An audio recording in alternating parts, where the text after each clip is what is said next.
Hey everyone, I want to take a moment to address the devastating fires affecting the Los Angeles community. My thoughts are with everyone who's been impacted, and we had to switch things up a little bit for this episode.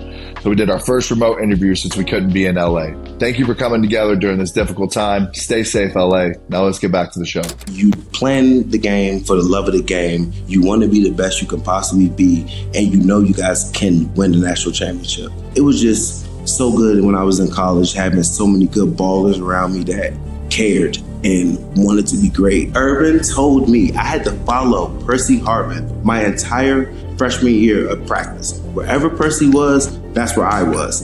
And how do you get any better? What do you think happens if Cam never left Florida to go play at Auburn? Do you want to know my honest opinion? We're living in a good old days. Take a look around. Ain't it funny how feels like we're in a good old days. Today's guest is a guy you've heard me mention many times on the pod before. He made a name for himself as a Florida Gator, a BCS national champion, a former teammate of mine on the Cleveland Browns, a three-time Pro Bowler, one of the most dynamic corners to play the game, and just a great friend of mine all around. Joe Haden, welcome to the Glory Days pod. Joe Haden, my guy, welcome, brother. I appreciate you making some time to make this happen finally. I appreciate it, Johnny. Thank you for having me, brother. I wouldn't have it any other way. You're my guy. So how's life? I see obviously a little change of pace, a new house, new little lifestyle change up for you and Moo and the fam. So how's everything been going lately? It's going good, bro. Made the trip moved from LA, got out of there a little bit. I mean, it seems like perfect timing. But I ended up being able to get to Virginia, moving back home. Kids good, wife's good. Moved back to Virginia. My wife's from McLean, Tyson's Corner area. I'm from Maryland, 20 minutes away from each other. And my mom and dad are still home. All my brothers, all my family's still home. So just being back around family, man, is actually super duper dope. And now I got my crib, got a little space, got a little barn. I'm making a little Top Golf there. Gotta get you out there, young Johnny. You know what I'm saying? So it's for going, sure, man. It's going real good. The golf game's got to be getting better with that setup for sure.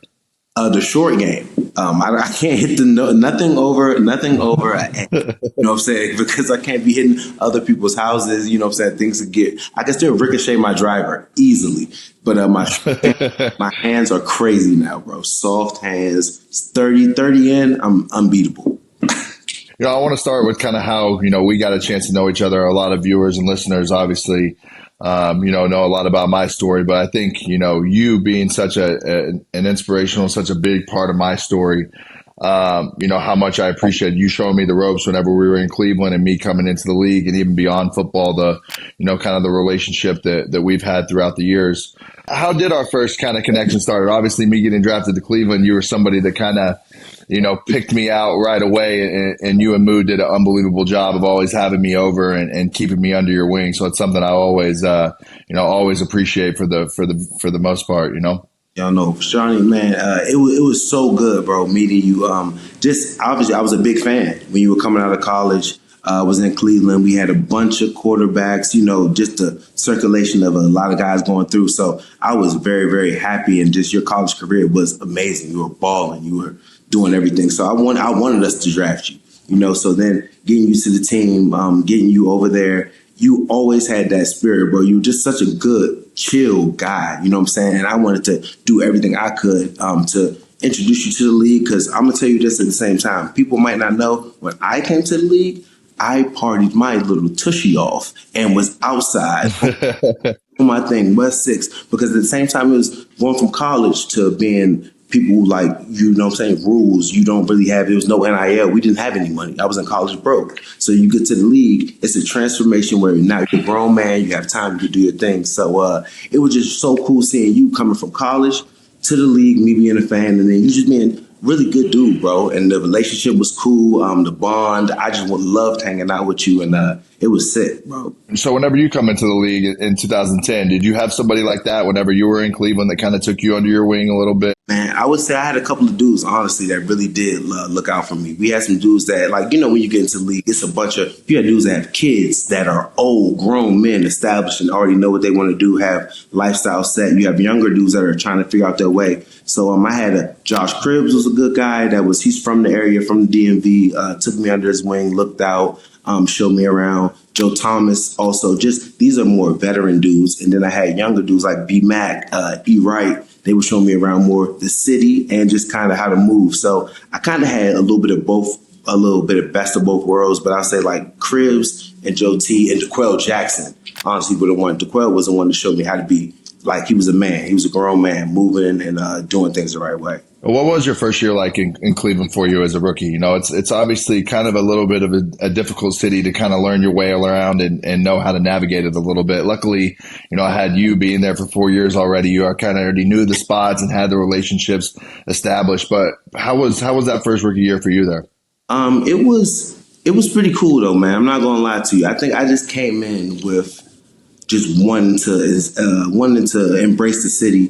Cleveland's such a good city where they want so hard for their team to be good. You know what I'm saying? You know how it is, how the Browns fans are so passionate. They want the team to win. But to show me around, that was kind of just meeting good people. Bobby George, you meet dudes, Barley House, Cavs, playing basketball. I mean, having them there with Dan Gilbert and having that relationship, being able to go to the Cavaliers game, sit courtside, see them win. When I got here, they weren't as good as when you were here. You know what I'm saying? But when LeBron came back, establishing that I love basketball, being able to want to go to those games, basketball games, Indians games. So just being able to be around the city, show face, I think that made it kind of cool for me because I think the biggest thing was basketball. I think on the football side of things too, obviously really hard. Your early years coming on, it felt like probably every year for you had a new coach, new coaching staff coming in. You know, how was it adjusting that coming from such a solid, stable program like you had in Florida to being able to come into the league and then you feel like you have turnover, you know, every single year? I would say, Johnny, that part was a little crazy for me. But at the beginning of my years, I think, like, if you would be able to look back at your career, I think you would say the same thing. You don't know what you don't know. When you first get to the league, there's those dudes that are like, you think you're a rookie, but you're just trying to show everybody that you deserve. You want to show that I wanted to show that I was deserving to be the first round draft pick. So the whole thing of coaches and the turnover, I'm like, I'm going to show y'all I'm not the reason for us to lose. So I'm going to work my ass off, grind, got to do what I got to do, listen to my coaches. But then the longer I did in my rookie season, that was kind of tough. But I'm out there balling. I had 6 picks. You know what I'm saying? Didn't really know what was going on. But I just knew one thing that was going to happen was I was going to give my effort and try.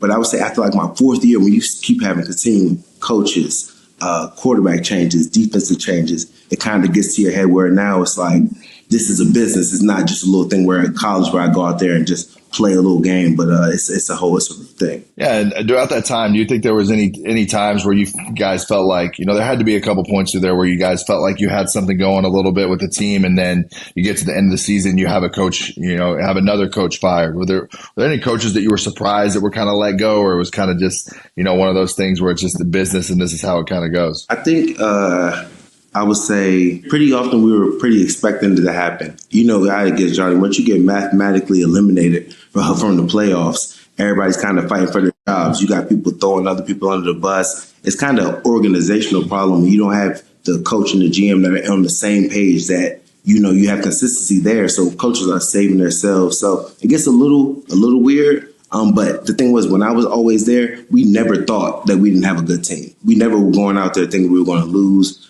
Until sometimes when they wouldn't sign, when we was not re-signed like T.J. Ward or a Gibson, when we wouldn't re-sign our good players, I'm like, do we really want to win? So that was kind of a little bit of confusion. Yeah, and I think for us in 2014 too, what a lot of people don't understand is going into I think we had a Thursday night game. Going into a Thursday night game, we were 7-4, you know, going into that season and kind of on a little bit of a roll that year. So, you know, it felt like we had some things going in the right direction. We definitely had, you know, throughout the years that I was there, and I'm sure you saw the same thing. We had a lot of talent, you know, on our roster. Just the ability to be able to put the whole thing together whenever you needed to was kind of the missing piece for us throughout the whole thing. 1,000%. I say, Johnny, when I went to Pittsburgh too, I would say the one thing that you will realize there is that it's kind of like everybody has to do their job. I think the one thing that was happening in Cleveland too, like they would expect. I mean, not saying like, I think at the same time, you know, you could have did a little bit more studying. You could have been a little bit more prepared. Like you spoken on that. But at the same time, it's just the accountability of each person, like defensive alignment, offensive linemen, everybody has to do their own job, and they wouldn't put, just because you're making a little bit more money, just because you're the high-paid corner, everybody in Pittsburgh, you have to do your job, and anybody that does it a little bit more, that's why you're elite. Everybody has a job to do, and not putting too much pressure on each individual person. Everybody do their thing, and if you end up doing better, then that's just a success for the squad. Yeah, I think a lot of it had to do with, the building in Cleveland as well, was just, we couldn't get to a cohesive point throughout the whole thing, and it made it really tough. And when you get into some of those seasons, especially like, the 2015 year where you just get into a little bit of a losing streak, and then you look up and you're 2-6 and the thing is kind of sliding a little bit of the wrong way. It's tough to get, you got to speak a little bit on how it is getting into those seasons where you're mathematically eliminated at week 10 or 12 of the season. You have to get out there and still continue to go out and fight and play with 6 or 7 games left on your schedule. It's tough. It's not a game. And then that's the same time when that has to be, you have to have a tough organization, a strong organization where they don't start throwing players under the bus. It's everybody's in this thing together, and you're not start people trying to save their jobs and save themselves. That's when it gets a little bit weird and gets gray. And it's not a good position to be in. So I think sometimes in Cleveland, when coaches knew that they might be getting fired, they were doing things uncharacteristic and putting players not in the best positions to win. And that'll make the team just be uncomfortable. And just, it's not a good environment. So I definitely know what you're saying with that. Football season is back, and my partner Underdog wants to make it a lot more exciting for you. Join the millions of fans who played on Underdog last year. With their Pick'em game, you can win up to 1,000 times your money by making sports picks. It's time to turn those takes into cash by going higher or lower on player stats, like touchdowns, receiving yards, interceptions, and plenty more to choose from. Submit entries including NFL, college football, or mix and match across your other favorite sports to win big. Here are my money picks of the week. Underdog is available in 30-plus states, including California, Florida, Texas, and even Canada. So what are you waiting for? Sign up now and deposit using promo code Johnny to get up to $1,000 in bonus cash and a free pick. We did have some good times there though as well, especially with LeBron coming back in 2014 was the city and what it was like whenever the Cavs got that squad back together. Speak a little bit about how that was. I know me and you went to quite a few games and we're definitely tapped into what the Cavaliers and LeBron and the boys were doing. But how awesome was that to be able to watch those runs they had throughout those years? Bro, Donnie, I'm not gonna lie to you. That was some of the best times of my life.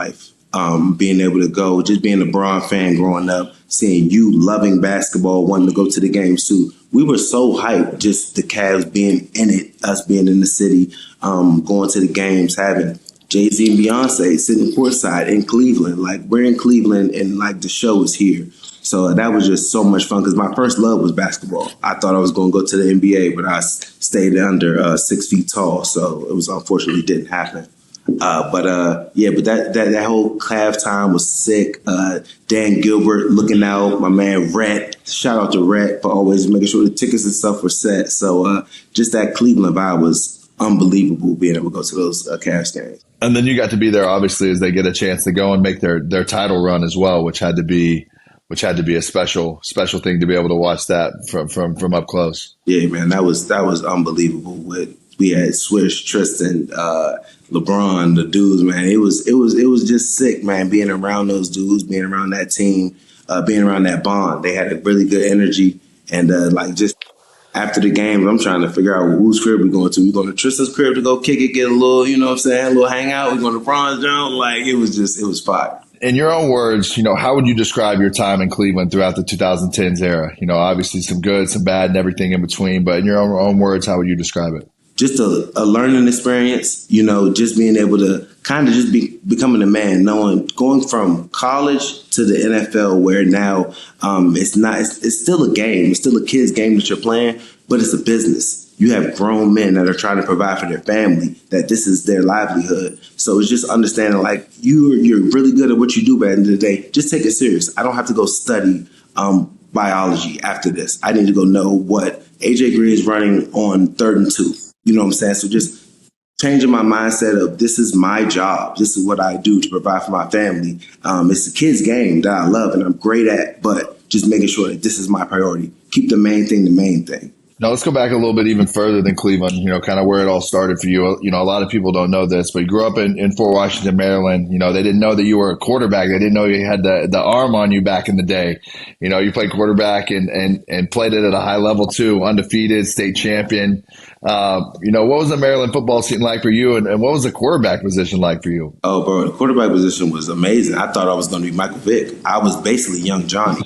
I think Russell Wilson, like the shorter quarterback, started coming out after around 2000, around a little bit around 11, 12, but I think I loved it. I think it gave me an understanding for route concepts, defenses. So when I went to corner, it was a little bit easier, like being able to understand. I know what offenses are doing. I played quarterback. I know just route concepts, where you want to throw it to on cover 2, what you want to throw it to on cover 3. So just understanding that, and then being an athlete, I'm like, dude, I can play wide receiver. I can play quarterback. All them looking at me like, dude, you're a DB. That's why they put you on defense. I'm like, bro, I'm actually better than you. I'm actually more athletic. So just having that mind, like, just, dude, I'm a baller, but I'm on defense. It's okay. I should be touching the ball every play. You know what I'm saying? Like that mindset of the good corners and the good dudes over there, they like, we could be on offense. You know what I'm saying? But we're just going to be elite on defense. Wherever you were getting recruited, for the most part, were you thinking about going to play quarterback? Were you thinking about playing receiver? Or was it always, thinking about playing the defensive side of the ball? How was that,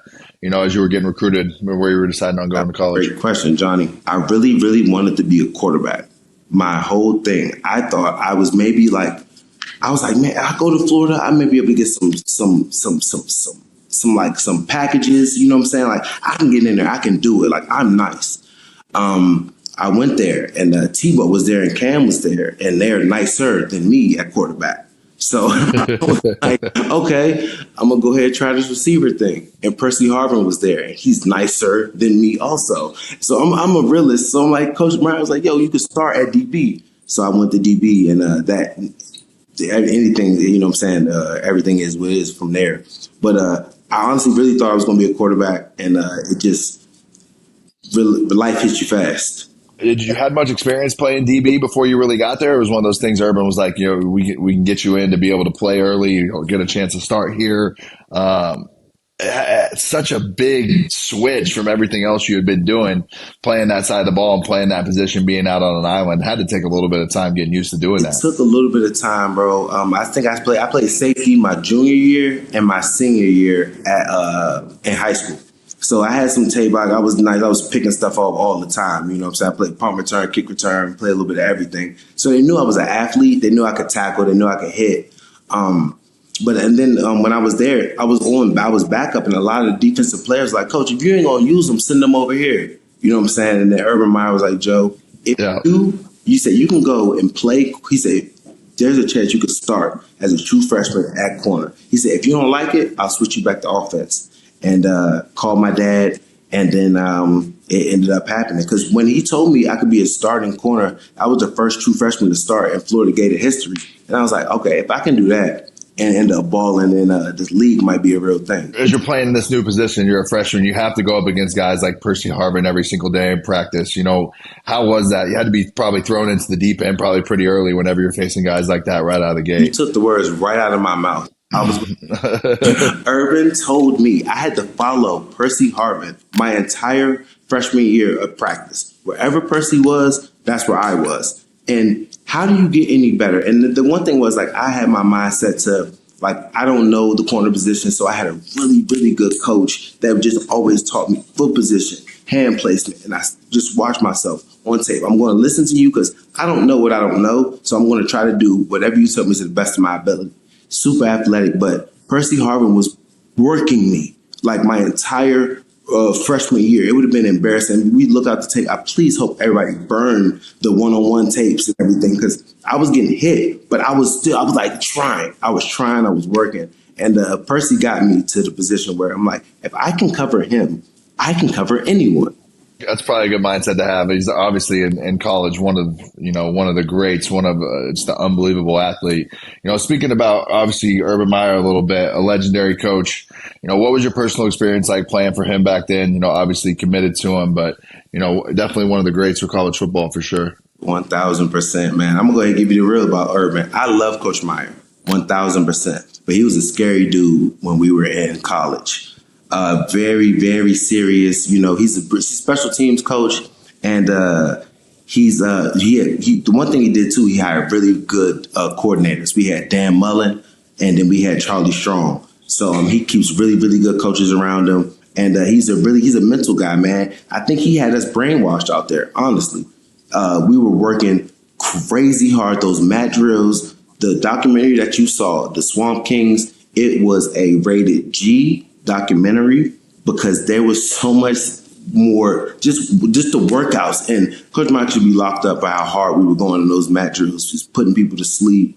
But it got us right, and it made us compete to the level of just craziness. And we came in there with the Pouncey twins, Cam, Hernandez, me, Rainey, and the class before us with Spikes, Percy, and Tebow. So like our draft classes, but I didn't know that we were there with some very, very elite talent. Like we're working with all first rounders, just wanting to be the best and competing to get to that next level. So looking back at it, I'm like, that team could beat, you know what I'm saying? We could compete with real live teams because we had 11 dudes, 12 dudes go high in the draft. 2025. It's a new year full of new possibilities. Don't let the bad times of 2024 bring you down. This year, you can reach new heights with VIIA. Trusted by over 500 million happy customers, VIIA is the Swiss Army knife of wellness. Dedicated to harnessing the natural benefits of hemp to create high-quality wellness products. I really like VIIA because they have so many options. Whether you're looking to improve your sleep, focus, recovery, add a little pep to your step, or just get high, VIIA has something for you. They have products ranging from 0 to 100 milligrams of THC, so there's something for everyone. The cool thing about VIIA is that they have products that fit into my daily life. They make it really easy for me to understand how I'll feel from each of their products. For example, the Dream Sleep gummies are great for when I'm needing that full 8-hour rest. Or there's a CBD relief roll-on that helps to relieve any pain or discomfort that I'm feeling. They really make it easy to choose products that fit easily into my lifestyle. And the best part is, VIIA legally ships to nearly all states in the U.S. in discreet packaging directly to your door with a worry-free guarantee. No medical card required. So if you're 21 or older, check out the link to the VIIA's website in our description and use code Johnny for 15% off. And if you're new to VIIA, get a free gift of your choice. After your purchase, please support our show and tell them we sent you. Enhance your everyday with VIIA. What's a crazy urban story that you'll think you'll never forget, that'll definitely never leave your mind? So, long story short, Urban Meyer, man, you know, he's a stickler, but he looked out for me big time. It's not a crazy one. It's a kind of a one that kind of like looked out. It's a inspiring. I got pulled over one time back in Florida. Definitely not one of the best positions of my life. And they ended up calling Coach Meyer. He got in touch with him, and he told him to take me home, just bring him home, and got it washed. So after that, I went to the gym, met Coach Meyer in the weight room, and he made sure that the one thing I had to do every day, 5 a.m., he came and cleared all the weights onto the floor. I had to come pick them up, clean it up, and that was my punishment. But that's so small to what he really looked out for me. And I was one look at this as a good thing for Herb because my life could have been completely different. But he looked out big time. Where would you rank Urban on the list of top college coaches ever? You had to rank him pretty high, huh? I would have to definitely. Probably around I don't know, around top 10 for sure, because we don't want to go with those. I don't know about in my era, he's top 5. You know what I'm saying? I got Nick Saban and those guys, but, you know, the older college coaches. That team and that you spoke a little bit about it already, but the Tebow, the you know, Percy, Cam, you know, the Pouncey twins, Spikes, you know, how was that locker room and how was the vibe like on a day-to-day? It was wild, man. It was young. It was competitiveness. The one thing I love about all of those dudes is everybody wanted to be great. Everybody was coming to practice. If you were off the field, different. On the field, everybody's trying to be the best that they can possibly be.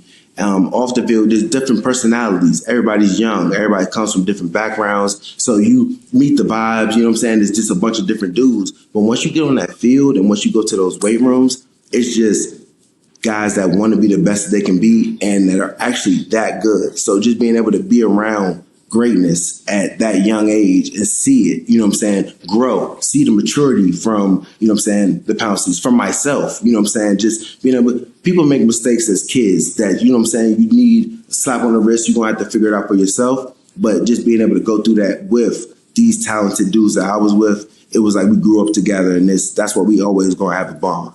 And a team full of so many superstars, who do you think the guy was that didn't get as much recognition, but was an absolute beast on those teams? I would say probably Ahmad Black, maybe. Ahmad Black. I think he led the league in picks. He wasn't the fastest dude, wasn't the strongest dude, wasn't the biggest, tallest, but he was just always there making tackles, making plays. Everybody else, the Pounceys, Hernandez, myself, Demps, Rainey, I think everybody got the love that we deserved because dudes was just out there balling. But Ahmad, he's one that sticks out to me because just watching him play, I'm like, I don't know how. He's tackling everyone. He doesn't miss one tackle, knows all the plays, got 7 picks, and he's 4-5 on a great day. This is a good what if that, I talked about with Cam earlier this year a little bit, but, what do you think happens if Cam never left Florida to go play at Auburn? Do you want to know my honest opinion?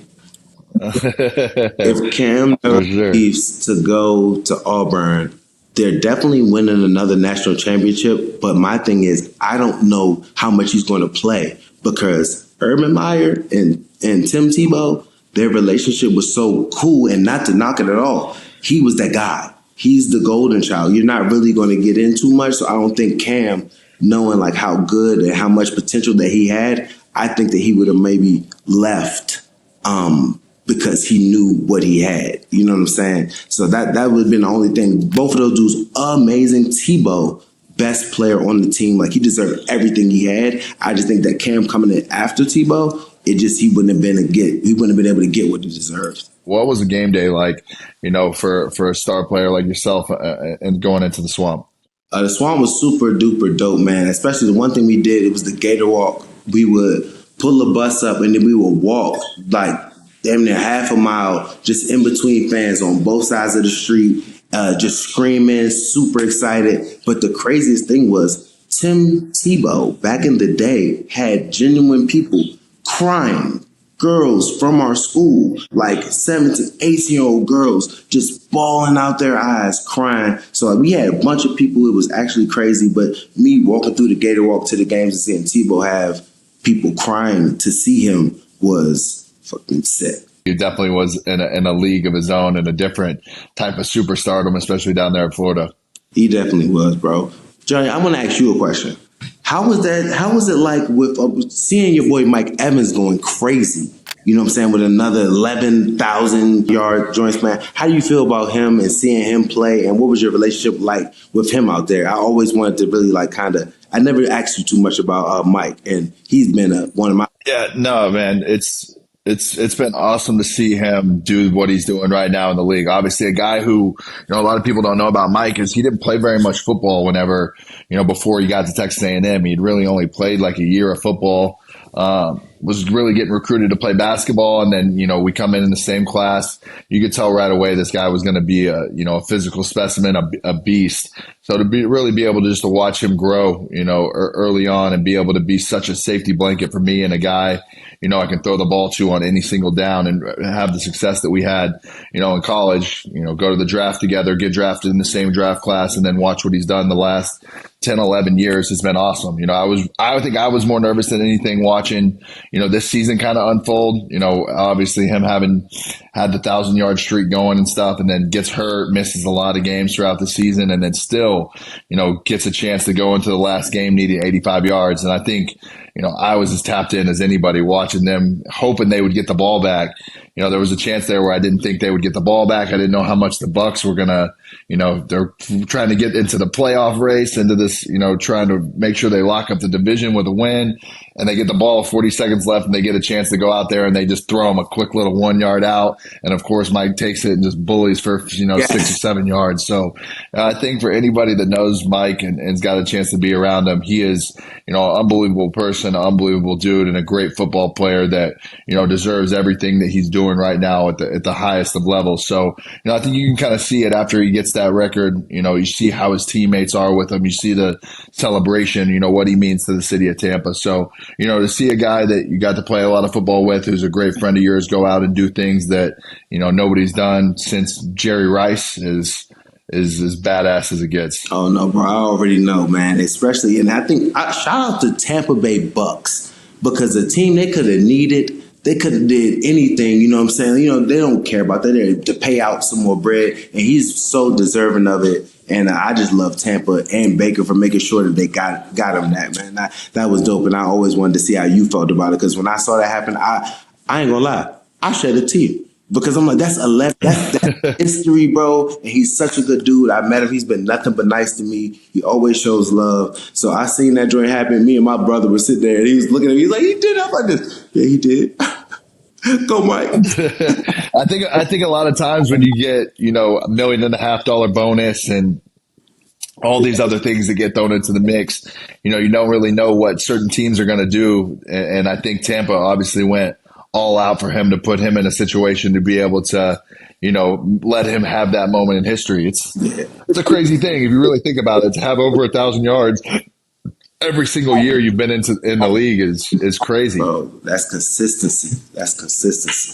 And you look back on some of the years too. He's had like 1,006 yards, 1,003. It's just like so crazy how one catch, one penalty, one negated something throughout the season is the difference. But shout out to Mike Evans. Congrats to him, man. What a hell of a run he's been on. And I think he'll keep it going. Hall of Famer for sure. Bro, 1,000% first ballot now. Especially he did that only him and Jerry. If you want a list with just you and Jerry, yeah, your first ballot coach. No doubt about it. I want to take a moment to talk to you about some of my new favorites for Public Rec. It's getting a little colder, and I've been living in Public Rec's waffle knit hoodie. I love it. I can't believe how comfortable it is, and let's be real, wearing uncomfortable clothes just isn't worth it anymore. Why settle for stiff, restricting fabric when you can have something that looks sharp and feels just as comfortable as your favorite sweats? Make the switch to Public Rec, where comfort rules. Public Rec is all about making sure you stay comfortable no matter what your day throws at you. They have so many great style options that are perfect for just hanging around the house, drinking beers on the golf course, or even when you need to impress the boss in the office. Whatever you choose, you'll be blown away by how comfortable they are. They also have a huge selection of high-quality, everyday basics. You can revamp your entire wardrobe with their perfect-fitting polos, shorts, and hoodies. Make your New Year's resolution a comfortable one. No more pants that pinch, tug, or annoy. For a limited time, you can get 20% off at Public Rec by using code Johnny at checkout. Just head to publicrec.com, use code Johnny, and you're all set. Oh, and when they ask you how you found them, be sure to mention our show. It really helps us out. Find your perfect fit and never compromise on comfort again. Public Rec, where comfort rules. As we get back into the Gator talk a little bit with you, we talked a little bit about Tebow. How do you think the leadership and a lot of things that we see that went on, the promise speech, a lot of things that he had, how big and how, much did his leadership kind of impact, the entire team, the offense, the defense, and everybody that kind of was around that? I think the one thing with Tebow was it was so authentic. He practiced what he preached. He doesn't drink. He didn't smoke. He didn't curse. And he worked hard. We're in the weight room, bro. Mickey Marotti, our strength coach. I will never forget this man. We worked. My dad was a professional bodybuilder. So when I was in high school, I trained very, very hard. So when I got to Florida, I was able to lift, but they pushed us to a level that it was kind of crazy. But Tim Tebow, he was the only person I felt like he might have been pushing a little harder than me. And I don't know how you could do that because I would go to the point of almost blacking out. He would be red. He'd be pushing. He'd be so strong and he would love it. You know what I'm saying? And you can't fake that. I'm a real dude. I see you. I know what's real. And I'm looking at Tebow. I'm like, oh my goodness. He's pushing this weight. He's dead serious. He don't drink. He don't smoke. He don't curse. I'm out with him. Girls are falling at him. He's not paying them any mind. I'm like, this dude is legit. So when you see leadership like that, and I know I'm hooping, I'm balling, I'm going hard, I'm lifting. I see Tebow in there going hard. I'm like, there's no way that you can't listen to him or follow him because he's practicing what he's preaching and he's going hard and he's balling. So if you have your best player, Heisman dude, doing that, you have to follow him. You know what I'm saying? So I think even with Brandon Spikes, complete opposite dudes, but you see what Tebow does and you can't deny it. You know what I'm saying? Take us through that championship run in '08. How did it feel, knowing that you were a part of one of the most dominant teams in college football history and you set out to achieve that goal that you guys had, at the beginning of the season, obviously? Man, it felt amazing, man, because just like I said, you just got a group of dudes. You know how it is. When you just got a bunch of young guys, you playing the game for the love of the game. You want to be the best you can possibly be, and you guys can win the national championship. So just being so close-knit dudes, everybody wanting to grind and wanting to get it, wanting to do their best, and feeling like we can beat everybody. The Tebow speech, like we said, when we lost to Ole Miss, we wanted to go undefeated the entire season and win the national championship. We was like, we can do this. And when we lost that game and he was saying what he was saying, he's saying it genuinely. He's saying it passionately. He's saying it because he really feels it. And when Tebow was speaking, I felt it, team felt it, and the coaches felt it. So I just think that it was just so good when I was in college, having so many good ballers around me that cared and wanted to be great. And this was something that we just worked towards. '09 was a huge year for you as well. Defensive Player of the Year, National Defensive Player of the Year award, unanimous first team All-American. You share the Gators MVP award with Tebow. What did it mean to come into college? Obviously, didn't know where you were going to be playing position wise, what it was, making the switch to corner. I was living a dream, honestly, Johnny, because after the sophomore year, that's when the mock draft started coming out. So going into my junior season, I knew it was the number one corner, projected to be first round, top 10 pick. So I'm like, all right, listen here, Jody. We've done it. We've done the hard part. So now what we need to do, just continue working on your craft, stay healthy, and just grind. Do what you've done to get here now. So I just it was a really, really good feeling, man, to know that the hard work, the hours of just studying, getting burnt by Percy in practice, kind of all paid off, bro. By the time the draft rolled around, did you feel like you were prepared for everything that, you'd been around a lot of people and superstars in Florida, been through a lot. Did you feel like you were prepared for what was coming at the next level, the money, the fame, the pressure, everything that kind of comes along with it? Man, I'm not gonna lie to you, John. I wasn't ready for the money.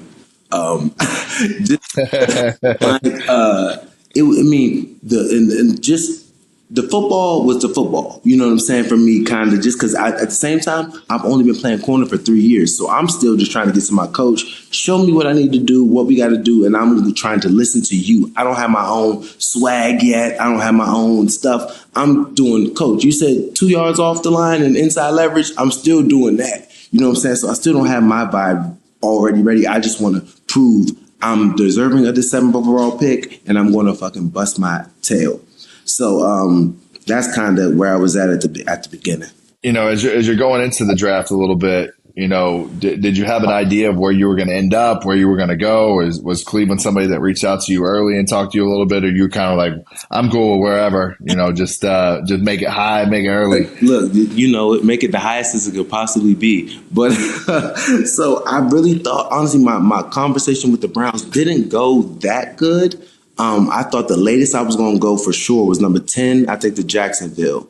And then I knew I needed scary Eric Berry, to get off the board. He was going to be the first DB taken, period. Corner, safety, no matter what. If they needed DB, Eric Berry was going to go. So once Eric Berry went 5th, then I'm like, okay, Browns are the first one that need DB. That's going to be my first chance I think I can go either there, 8 Oakland, then 10 to Jacksonville. But once Eric Berry went off the board, I was like, the next team that needs a DB, I know that's probably going to be me. We got a chance to play, with a guy in Cleveland who, we were talking about Mike Evans a little bit earlier. This guy reminds me a lot of Mike Evans, but Josh Gordon, how was it? How was your relationship with JG?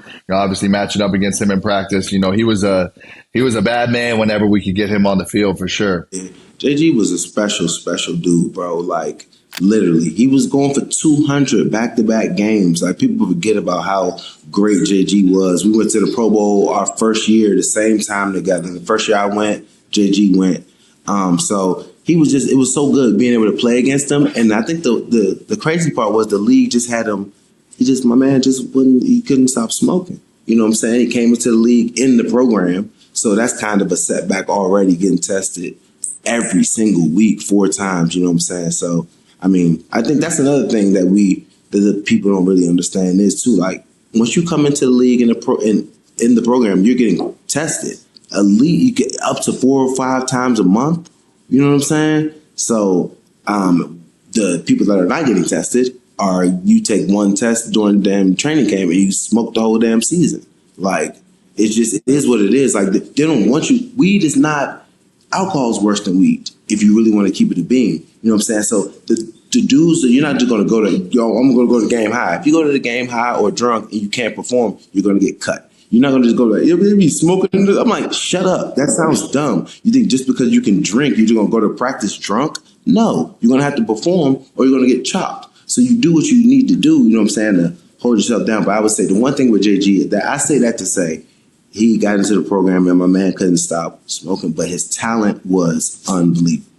Yeah, I think a lot of things that people don't know about JG. JG's an awesome dude too. One of my favorite people to be around. Obviously, we had a great relationship even after leaving Cleveland together. So, somebody that always rooting for, and somebody that was always one of my favorite guys to be around for sure. Yeah, JG always a good time. He didn't want to harm a soul. He was just super chill. You know what I'm saying? Like super mellow dude, and that's what I'm saying.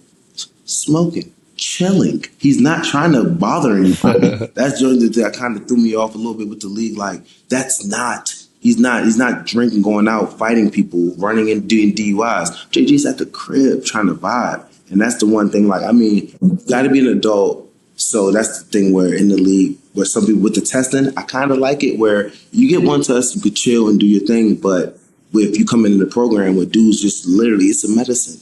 Like he's just, it's unfortunate, but I think that's the one reason why JG couldn't stay in there. You end up playing, you get drafted in Cleveland, you end up playing seven seasons with the Browns. You get released in 2017. I know you wanted to stay. What was that, situation like, and how did things kind of end for you in Cleveland and get you to the point of where you ended up in Pittsburgh? Oh yeah, it was tough. That's kind of when I really realized that it's a business. You know what I'm saying? Like I thought I was going to play my entire career in Cleveland, not go nowhere. It was love here. I was established. My family had a baby here. But long story short, I was getting injured. You know what I'm saying? They thought I was kind of injury prone, and I was making pretty good money. So they wanted me to take a pay cut, and I was not going to take a pay cut. For one thing, just understanding Brock Osweiler was here. I just know the way the league started to work, and that made me really realize it's a business. It's what have you done for me lately? They're going to be able to draft another corner coming in, Denzel Ward. That's just the way the game goes. You know what I'm saying? So that just kind of hit me in a spot where I understand what it is. I just knew I had a lot of ball left in me. So I'm not going to take a pay cut because you're going to not make me play for less. You know what I'm saying? So long story short, then they set the pay cut. They let me go. And then at that point, bro, it was free agency. Agent hit me up quick. And then this is when I'm like, oh my goodness, I felt like I was living in a dream low key. Because I'm always like, I'm be with the Browns, I'm be here forever. You know what I'm saying? Joe, we did a couple Pro Bowls. Like, I'm be here for at least another 7 years till I retire. Then they're like, no, you need a pay cut. No, I'm not giving no pay cut. Y'all keep me where my money is, and I'm gonna stay here. No, it's either you're taking a pay cut or we're gonna let you go. No, you're not. Yes, we are. So when I get chopped, now I'm like, oh, what's going on? Drew's the agent, super cool. But now Pittsburgh's hitting me, New Orleans, and Miami. I had 3 squads that was hitting me. Miami offered. And this all happened really, really quick. Brother, this all happened within the. Yeah, the Browns are not going to take the bait. The Browns are not going to do that. But let me call you right back. Literally, like 2 minutes later, all right, we got 3. We had a bunch of teams, but these are the 3 best offers. You know what I'm saying? We got New Orleans, we got Miami, and we got Pittsburgh. I'm like, I'm trying to go. I'm rocking with Mike T. I love Mike T. AB's been trying to burn me up for the last 7 years. I'm cool. I'd rather be on his team than against them. They got Le'Veon. So at the end of the day, the bread was all kind of similar. I love Coach Tomlin. Always loved him coming out of the draft. He said, Joe, they had the 15th pick, and they ended up picking Pouncey, my teammate. He was like, Joe, I know we're not going to be high enough for 7. So just his vibe from the first time I met him, like, Joe, you're a hell of a player. We're not going to be high enough to get you, but I love your game. That, from my initial meeting at Coach Tomlin, coming out of the draft, I'm like, oh, this man is the coolest dude in the world. You know what I'm saying? So that being said, I was like, man, Bumpy, y'all cutting me. I'm gonna just go ahead and go over there with Coach T. He wants me, and I got my boy the Pouncey, AB. We met Le'Veon, so it was just it was a wild move, but it was cool. I want to talk quickly about why Mando Whole Body Deodorant is the MVP. It's clinically proven 72-hour odor control. It's safe for the whole body, and it stops odor before it starts. Plus, you can choose from different formats: invisible spray for super easy application, or classic solid stick, which is a familiar favorite. My go-to is definitely the stick, but I love having the spray as an option when I'm trying to up my hygiene game. I love incorporating Mando into my daily routine, especially because Mando is available in a variety of fresh scents like bourbon leather, clover woods, Mount Fuji, or Pro Sport. Mando Whole Body Deodorant is powerful enough for the toughest body odor, but gentle enough to use everywhere, since it's aluminum-free, baking soda-free, cruelty-free, dye-free, and vegan. Mando Starter Pack is perfect for the new customer. It comes with a solid stick deodorant, cream tube deodorant, 2 free products of your choice, like mini body wash and deodorant wipes, and free shipping. As a special offer for listeners, new customers get $5 off a starter pack with our exclusive code. That equates to over 40% off your starter pack. Use code Johnny at shopmando.com. That's SHOPMANDO.com. Please support our show and tell them we sent you. Smell fresher, stay drier, and boost your confidence from head to toe with Mando. After so many years of coaching instability, you get to a place that has, probably the most stable coaches in the league for sure. So, how was it, in that first kind of season with Pittsburgh as you line up against the Cleveland Browns? Yeah, it was crazy, bro, because I got cut right before the fourth preseason game, and then we played the Browns the first game of the season. So I left. Season a opener. week later, I'm starting corner on the Steelers playing against the Browns in Cleveland. So that was wicked. You know what I'm saying? Like, I just pulled up to the team, and then I pull up to the airport before their preseason game. All of them so nice, so cool. Big Ben, AB, Le'Veon, Coach T. It's just a different vibe, kind of. Like, everybody's just chilling. Coach T kind of, you just know that he's running shit there. You know what I'm saying? Like, there's no status, and he keeps it a being with you. He's so honest. He's very, very easy to talk to. And all you want from your head coach is be able to be honest with me and tell me the truth. Like, don't lie. Like, let me know what it is. And even if you say, bro, that's not going to cut it. You know what I'm saying? If you don't do it, I'm going to go shopping. Even if in the meeting room, just blatant little chill stuff, he's going to be blunt with you, but he's going to be real with you. So, you know what I'm saying? Like, just that whole thing of knowing what I say is what I mean, and I mean what I say. Like, there's nobody's going to go over me and do no backdoor stuff. Like, I'm talking to you right now. This is what it is. That just makes you feel like, okay, bet. You know what I'm saying? Like, I'm hearing from the man, and this is what I got to do. You obviously played against, got a chance to go up against some unbelievable receivers, especially, like you were saying, AB. We had some great guys in the division that we were playing against when we were in Cleveland. Who would you say was your hardest matchup in your career? AB's number one. AB's number one. I think it was the simple fact, though, too, of, his quickness, his releases. He's not trying to but he's not the fastest guy, but he's not slow in any means. His 40 might not be the fastest, but I think he's running 4.3. He has to be running 4.3 on the field. And then toe tap. His quickness is crazy. Quickness is unbelievable. You're not going to jam him on the line. You're not going to get hands on him. The toe tap on the sideline, if it's in his area, if he's on the side, he's caught it. He's inbounds. Both feet are in. Somehow, I don't know, but both feet are going to be in. And then I think the other thing that kind of helped him out and made it more difficult for me is he was with Big Ben for those 7 years, extending plays. You jump a comeback, and it was a comeback, but Big Ben throws somebody off of him, and now it's a comeback and go, and you get bombed. You know what I'm saying? So just the extension of the play, them dudes working on each other, being on the same page, him letting it be kind of freestyle. He's going to get it to him. You know what I'm saying? I handled it over there, and then he looks and, you know what I'm saying, get it to him. So I think it was a little bit of both, but AB, number one. My first game, in Cleveland, we opened the 2014 season in Pittsburgh, and this was the game. For me, I'm new to the whole shit, walking into an NFL stadium. Obviously, I've been watching Big Ben play growing up and stuff, and seeing the dynamic of this. They got the killer bees going on, but I watched Antonio Brown take that. You remember that punt return when he kicked that he took off and ran up the mid? and he's running down the middle, and he goes to jump, and he just kicks him right in the forehead. I'm like, this guy's just on some different shit. You ain't lying, Joe. To see that happen in real time in person, I see the highlights of it now. I'm like, if you were there, it just made it even more crazy. Oh, bro, I have nothing for that one because that highlight every time I'm like this. Yeah, I was on. He was like, "Were you on the Browns or the Steelers?" And I was like, "I was on the Browns." It's a great way to start the season, man, bro. What unfortunate. You had obviously a 12-year career, Jody, long, consistent. What do you think was the key to that? The one thing was staying healthy. That's one thing you can't do is health.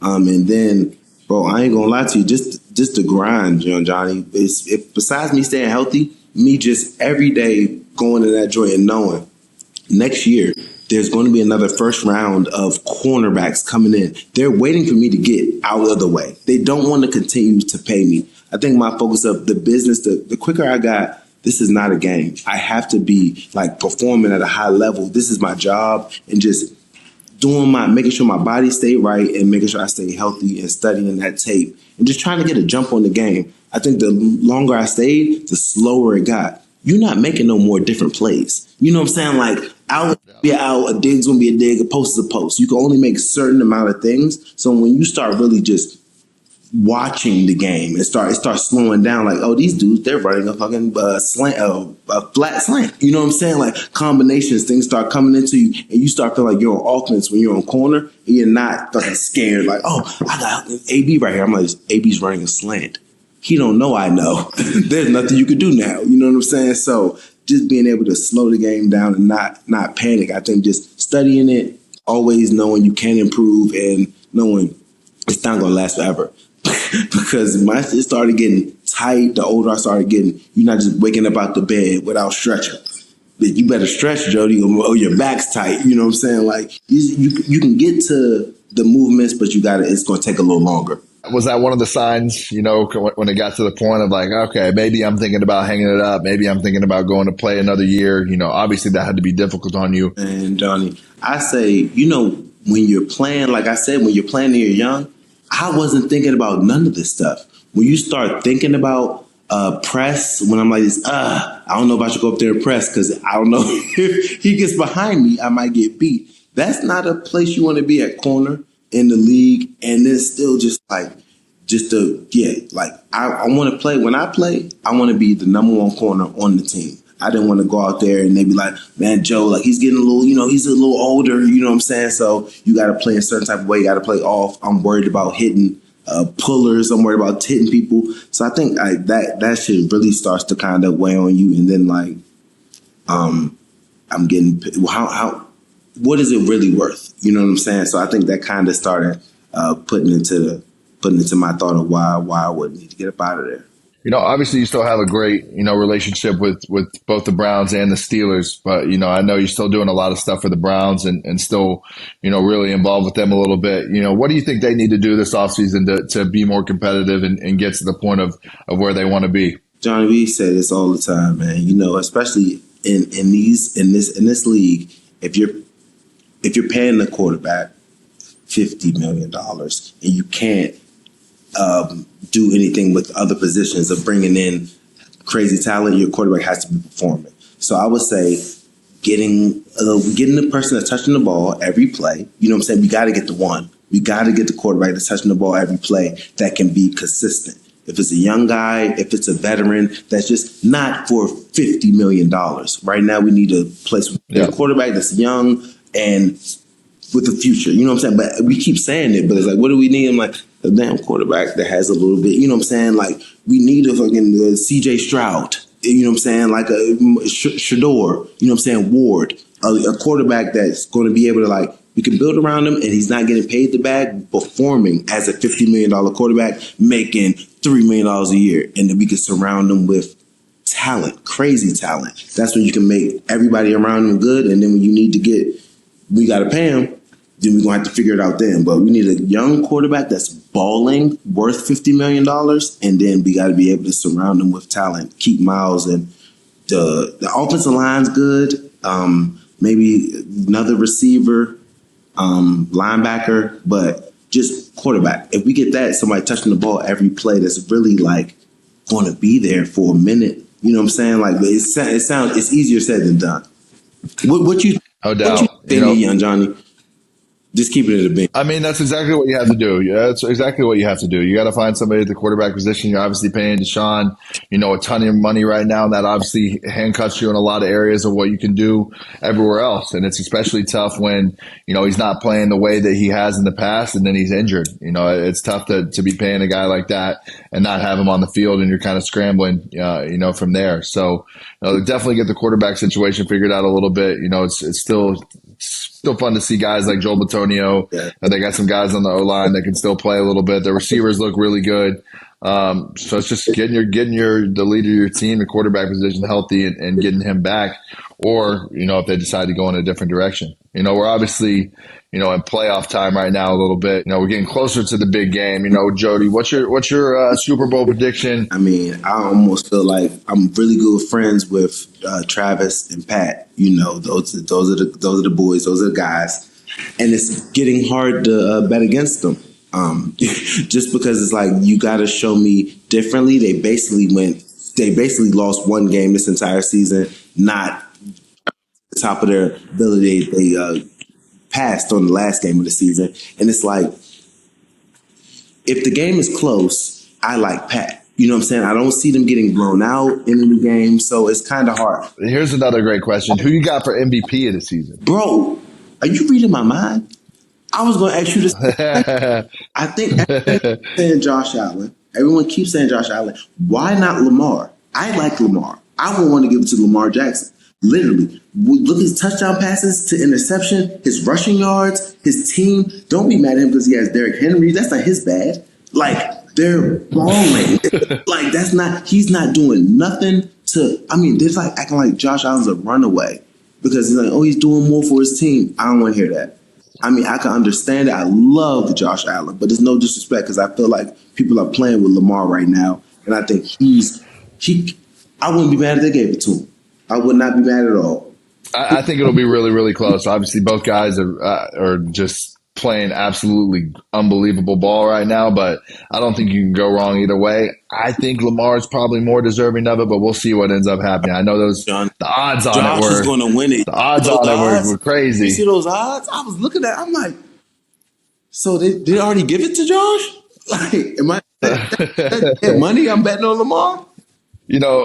Off the field, JoJo, you've always been a big fashion guy on and off the field. What kind of got you into that? And I know you ended up opening a store in Cleveland, a restock. Man, honestly, it was from when I was a kid. My dad used to always rock Jordans. And it started from me just waiting at the stores for the early releases, like getting up super early, waiting out there in line before the store opened to start getting shoes just because my dad always had the Jordans.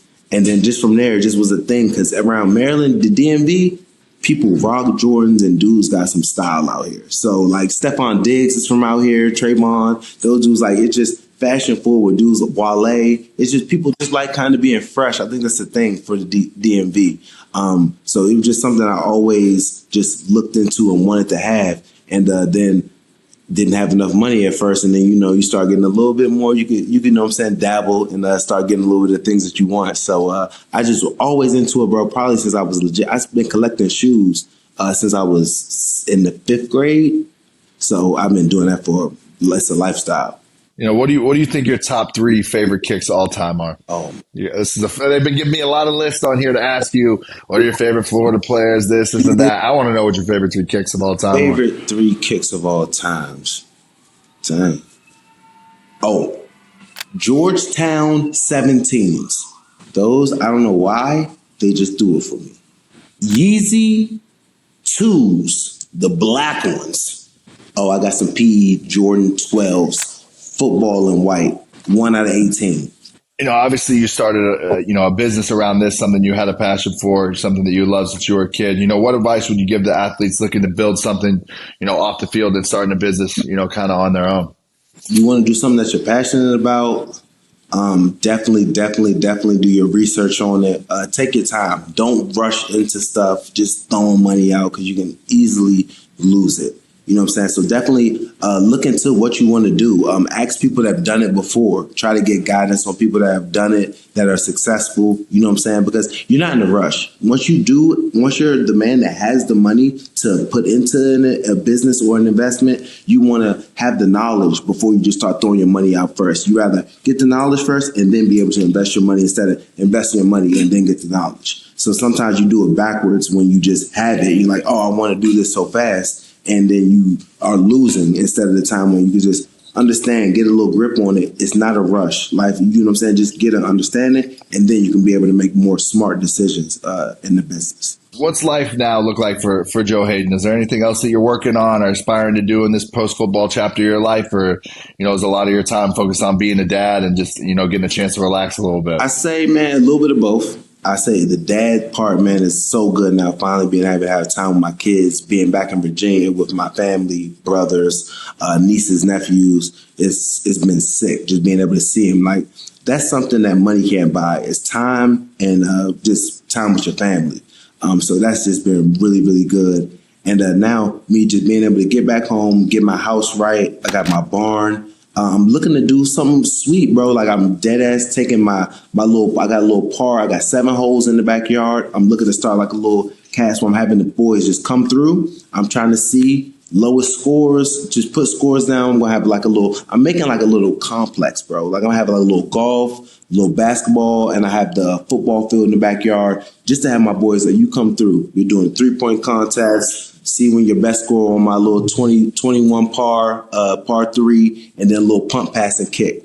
Just like a little thing where dudes come over, we get the best scores, and this is going to be like a little fun thing where we come chop it up and have a little blast. So I just want to do things that are fun for me. Don't really have to go too far and have just homies pull up and just do some cool shit. When people talk about Joe Haden, I know what I think, about you and what you meant to me. But what do you hope, people remember the most about you and the legacy you've made, on and off the football field? Man, I just want people to remember me putting smiles on people's face, bro. Just being happy, being vibed up, always wanting the best for people, never wanting to have bad vibes. You know what I'm saying? If you around Joe, he's happy and he wants you to be happy. He wants everybody just to be, you know what I'm saying, vibing, chilling, having a good time. You know what I'm saying? Just positive, God-fearing man that just wants everybody to have a good time. Definitely what you've always been to me, my brother.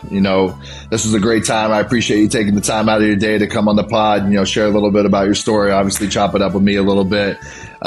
Man, love you. Always appreciate you. And I'll get a chance to come out there and see you and take a run at this Barn 23 sometime soon for sure. Please do, Johnny. I love you, brother.